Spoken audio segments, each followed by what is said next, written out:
Picture this. Deep inside a mountain, hundreds of meters below the surface, carved from solid rock and reinforced with ultra-high-performance concrete, sits what the Iranian regime believed was the most secure military complex ever built. Not a single window, not a single weakness. A labyrinth of tunnels stretching for kilometers, housing ballistic missiles, drone stockpiles, and the most dangerous nuclear material on Earth. Billions of dollars, decades of engineering, and an absolute unshakable conviction that no bomb in the world could touch it.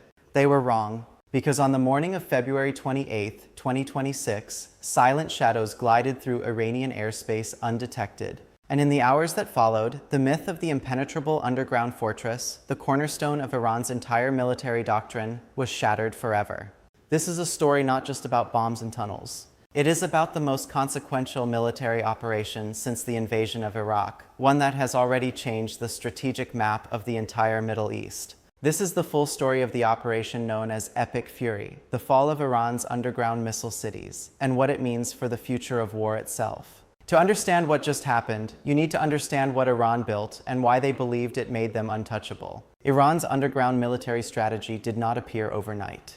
It was the product of a painful national lesson. During the catastrophic Iran-Iraq War of the 1980s, Iranian military commanders watched helplessly as surface installations were destroyed by Iraqi airstrikes. The conclusion they drew was simple and permanent. Anything that could be seen from the sky could be destroyed. And so began one of the most ambitious subterranean construction programs in the history of modern warfare. Over decades, through the 1990s, through the 2000s, through the 2010s, the Islamic Revolutionary Guard Corps carved a parallel military universe beneath Iran's mountains.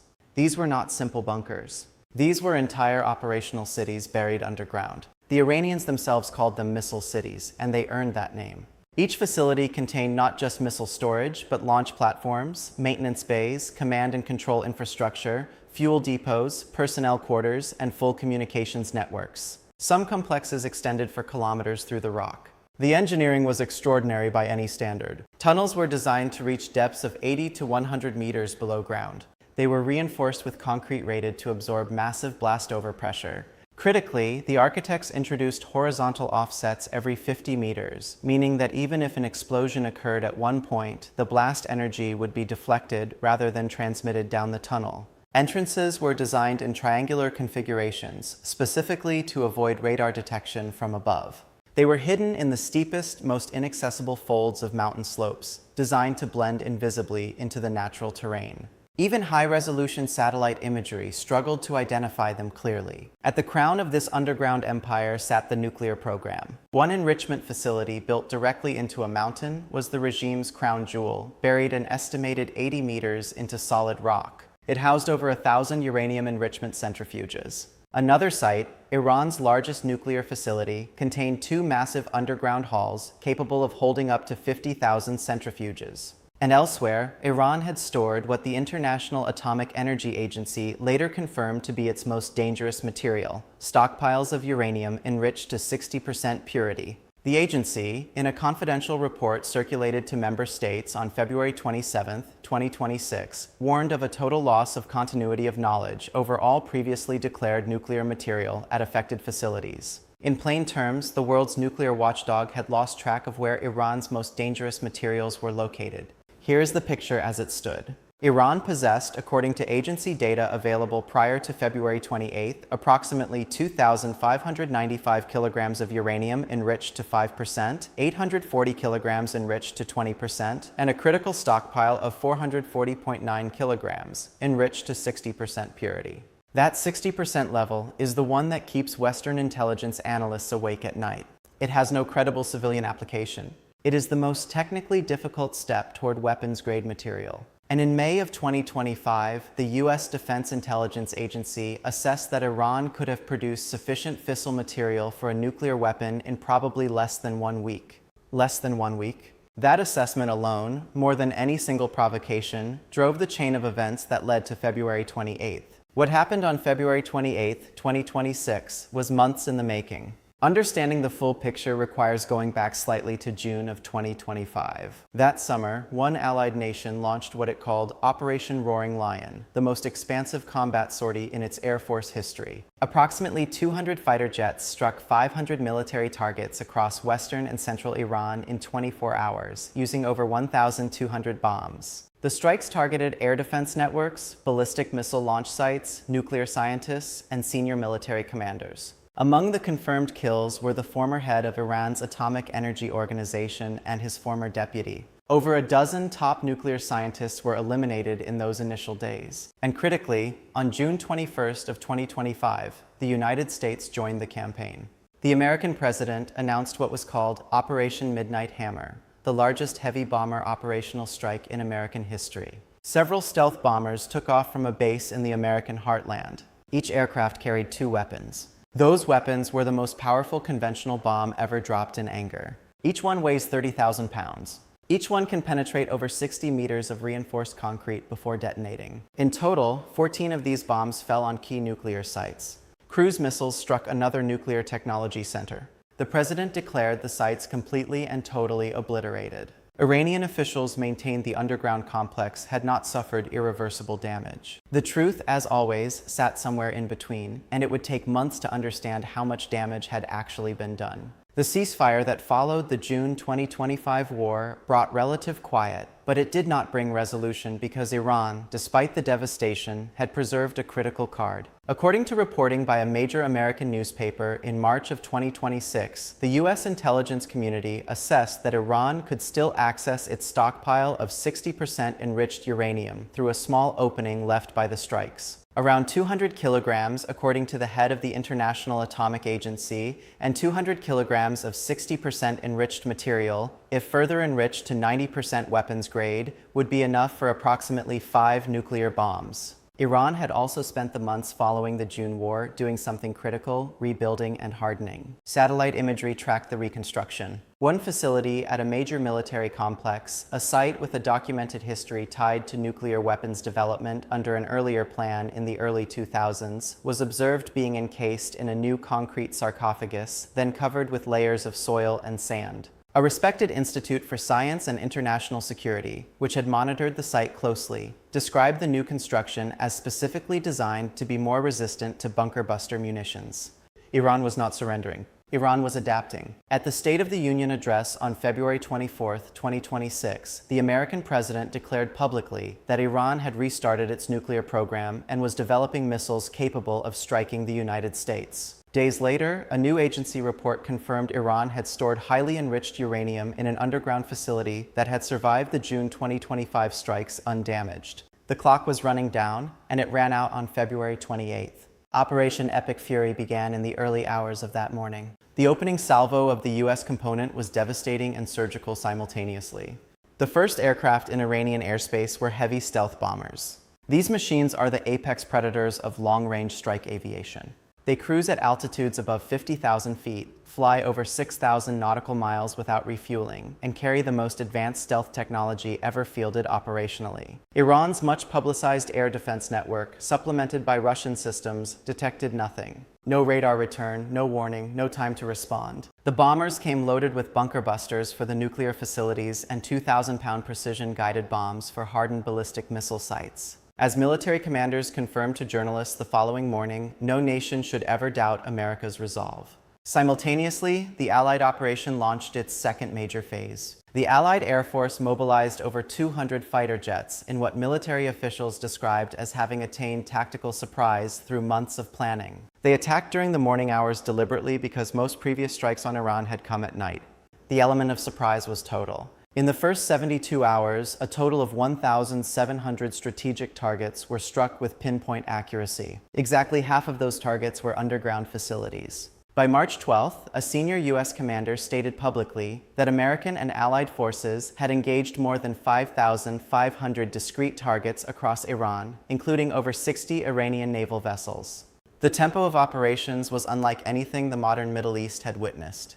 Now here is where it gets interesting, because the destruction of Iran's underground infrastructure did not come purely from brute force. It came from a combination of overwhelming firepower and a fatal strategic vulnerability that the Iranians had built into their own fortress. No matter how deep these tunnels went, they were dependent on the surface. This was Iran's first and most catastrophic design flaw. The tunnel entrances themselves, however cleverly concealed in mountain folds, were surface structures, and surface structures could be identified. US drones and surveillance aircraft had spent months mapping exact coordinates with millimeter precision. High-resolution satellite imagery monitored construction activity continuously. Unmanned aerial vehicles detected even the smallest launcher the moment it moved. This instantaneous intelligence flow meant that the moment any missile launcher emerged from a tunnel entrance, it was already targeted. The second vulnerability was the ventilation systems. Underground facilities of this scale require massive air exchange infrastructure. The ventilation shafts, though often the most difficult surface features to identify, served as the lifelines of every tunnel complex. Once those shafts were destroyed, the personnel inside faced a different kind of threat entirely. The tactical brilliance of the campaign was in targeting not just the tunnels themselves, but all of their surface dependencies simultaneously. The third vulnerability was something confirmed by major financial news reporting from the field. Iran's infrastructure simply was not designed to withstand the generation of weapons now being used against it. The most powerful conventional bomb was not in operational service when most of these tunnels were designed. The integration of real-time AI-assisted targeting with precision-guided munitions was not something Iranian engineers had factored into their blast calculations. The missile cities had been engineered to resist the weapons of a previous era. The results were stark. According to field data covering the period from February 28th to March 13th, Iran managed to launch only 585 ballistic missiles and approximately 1,500 drones. Those numbers may sound large. They are not. In the early days of the operation, Iran's daily launch capacity was estimated at approximately 350 missiles alone. The rapid decline to those aggregate figures over 2 weeks tells the story clearly. Iran's strategic missile stockpiles had been depleted by 80 to 90% in a remarkably short period. The underground infrastructure that was supposed to guarantee unlimited retaliation had become a mechanism of entrapment, locking weapons inside facilities that could no longer function. Here's where it becomes truly remarkable. Another model of heavy bomber joined the campaign in the second week of March, following the trail blazed by the first wave. Footage from a major airbase in the United Kingdom captured preparations that military analysts interpreted immediately. Standard cruise missile ramps were being removed from the aircraft. Precision-guided bombs weighing 2,000 pounds were being loaded in their place. This bomber carries an extraordinary 34 tons of ordnance. It flies at supersonic speeds, and it was specifically designed to penetrate and destroy reinforced hardened targets. With these bombers entering the campaign, underground facilities in regions including the capital and other provinces were struck with unprecedented intensity. The deep tunnel lines that had survived initial attacks sustained damage described by analysts as nearly impossible to repair. The nuclear dimension added another layer of complexity to the entire operation.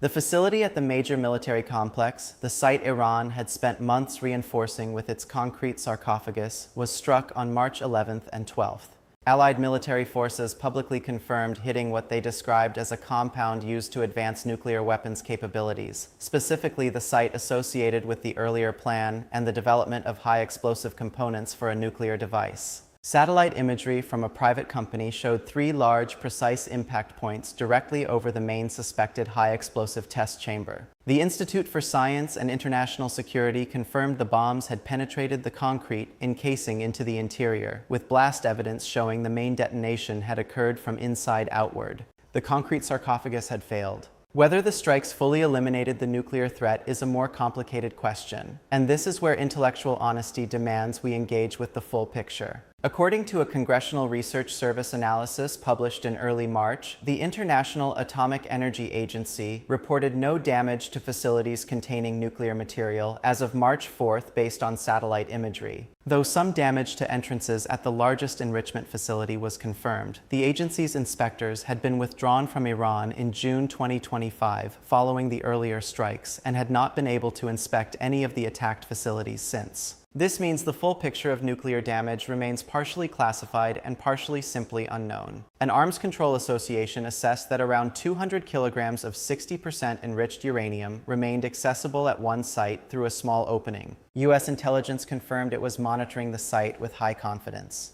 The Secretary of State, when asked at a congressional briefing whether Iran's enriched uranium would be secured, gave an answer that sent shockwaves through the chamber. He said simply, "People are going to have to go and get it."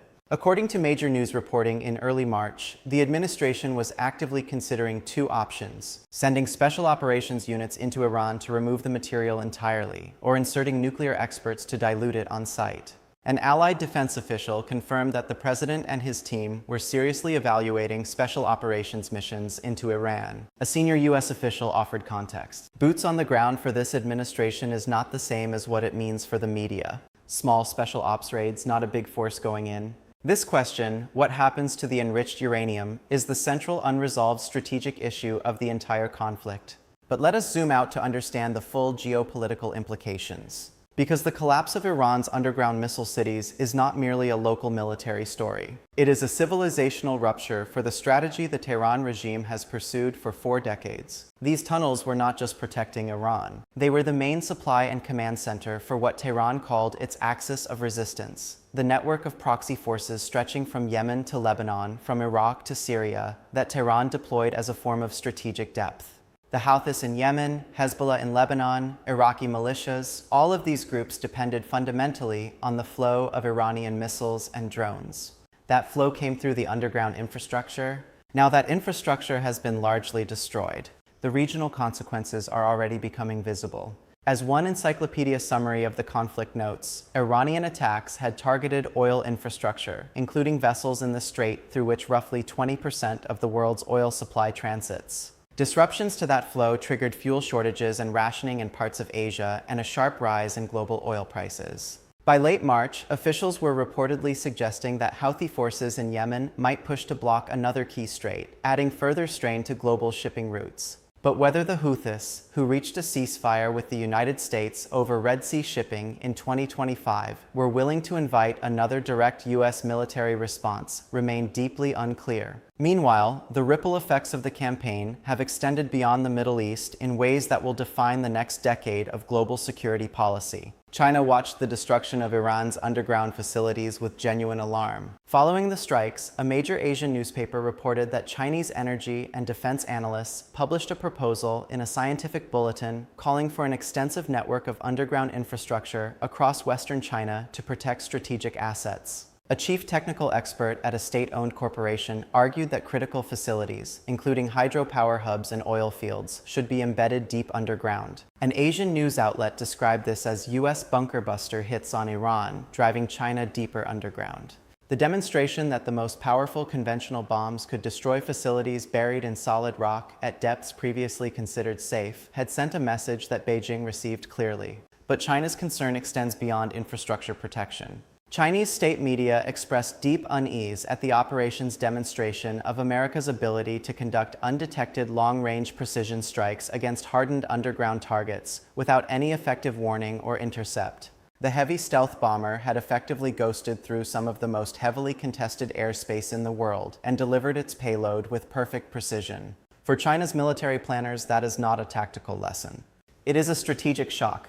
A third lesson is that proxy networks are vulnerable to severing their supply lines. Iran's axis of resistance was not a voluntary coalition. It was a supply relationship. Tehran provided missiles, drones, funding, and training. In exchange, proxy forces created strategic depth, allowing Tehran to wage war without direct attribution. That model depends on the infrastructure that just collapsed. The Houthis, Hezbollah, and Iraqi militias still exist, but they are being supplied by a system that has been severely degraded, if not destroyed. For Iran, rebuilding that supply capacity will take years, and those years may not be available. A fourth lesson, and this one matters for every nation watching, is the most uncomfortable. Military force can destroy infrastructure. It cannot destroy knowledge. Iran has over decades built up substantial expertise in operating advanced centrifuges, designing nuclear warhead configurations, and producing key weapons components. The targeted elimination of over a dozen senior nuclear scientists during the June 2025 and February 2026 campaigns was a direct attempt to attack the human capital side of that equation.